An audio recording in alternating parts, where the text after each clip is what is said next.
Hello viewers, আপনাদের ইলেকট্রনিক্সের পক্ষ থেকে আমি প্লাবন আপনাদের জানাই স্বাগতম। আমার সামনে একটি অ্যাম্পলিফায়ার দেখতে পাচ্ছেন, মাত্র কমপ্লিট করলাম। আপনাদের সাথে এই সার্কিটটা রেডি করার সময় ভিডিওগুলো শেয়ার করেছিলাম।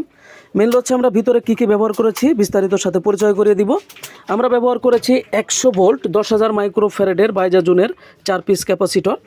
এখানে দেখতে পাচ্ছেন আমাদের তৈরি করা আর কি 4 ক্যাপাসিটর একটা বোর্ড। এরপরে হচ্ছে একটা সোনির ট্রান্সফর্মার 50-050, এটার ওয়েট অনেক বেশি, যার কারণে হচ্ছে আমি এইখানে ট্রান্সফর্মারটা দিতে পারতাম, কিন্তু মিডিল অবস্থায় দিয়েছি যেহেতু ট্রান্সফর্মার ওয়েট বেশি এই কারণে।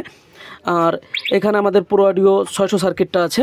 আমরা অরিজিনাল চায়না যে 5 ভলিউমের বেস্টনটা আছে, আমরা অরিজিনালটা ব্যবহার করার চেষ্টা করেছি, যেটা চায়না আপনারা দেখলেই চিনতে পারবেন যে এটা অরিজিনাল। এরপরে হচ্ছে প্রতিটা জায়গায় আমরা জ্যাক সিস্টেম করে দিয়েছি, এখানে দেখতে পাচ্ছেন প্রতিটা জায়গায়। এরপরে এইখানে যে জ্যাকগুলো দেখতে পাচ্ছেন আমরা অরিজিনাল ব্যবহার করার চেষ্টা করেছি সবসময়, এখানে দেখতে পাচ্ছেন। এরপরে হচ্ছে একটা 12-0-12 ট্রান্সফর্মার আছে, যেটা দিয়ে বেস্টন চলতেছে, প্লাস ইউএসবি চলতেছে। আর লেভেল লাইটের জন্য অলরেডি সোনি ট্রান্সফর্মার থেকে লাইন নিয়েছি, প্রোটেকশনের জন্য সোনি ট্রান্সফর্মার থেকে লাইন নিয়েছি। এখানে হচ্ছে অ্যাম্পলিফায়ারটা ফুল কমপ্লিট হয়েছে। আর এই অ্যাম্পলিফায়ারটার কয়েল মেজারমেন্ট থেকে অ্যাম্পলিফায়ারটা আপনাদের কাছে কেমন লেগেছে অবশ্যই কমেন্ট করে জানাবেন। আর সাউন্ড টেস্টের ভিডিও আমাদের গ্রুপে দিয়ে দেবো, ওখান থেকে দেখে নেবেন। ধন্যবাদ, আবার দেখা হবে সাউন্ড টেস্টের ভিডিও নিয়ে আমাদের গ্রুপে। আপনাদের ইলেকট্রনিক্স, ধন্যবাদ।